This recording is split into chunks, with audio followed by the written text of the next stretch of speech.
This is a story about George Burp, who really was a terrible twerp. George woke up early one morning. He opened his mouth, but George wasn't yawning. "What are you doing, pussycat?" You go away! I don't like animals. Out came a burp as loud as a trumpet. George smiled and buttered a crumpet.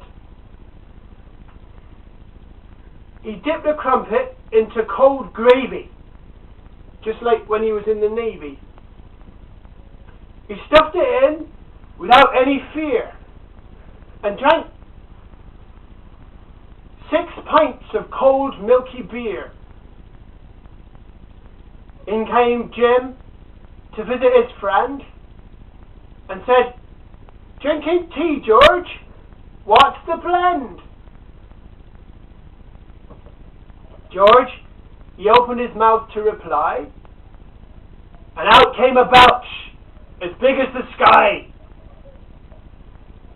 Jim was blown back out through the door.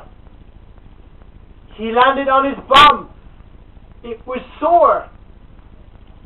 He jumped up and he shouted out loud, "George, you needn't be too proud.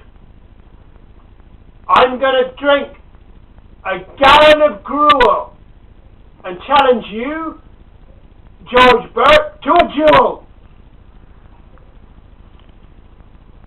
Early next morning, the sun rose grim to see cross George and furious Jim face to face in the old town park. They turned and took 10 paces, and hark! George spun and bounced, and Jim let rip like all the guns of a battleship. The clouds of gas were blown together like a great swirl of horrible weather. George and Jim rose out of view into the broad, ethereal blue and came to earth in a faraway place. And the Aboriginal race, dwelling in that primordial gorge, named their volcanoes Jim and George.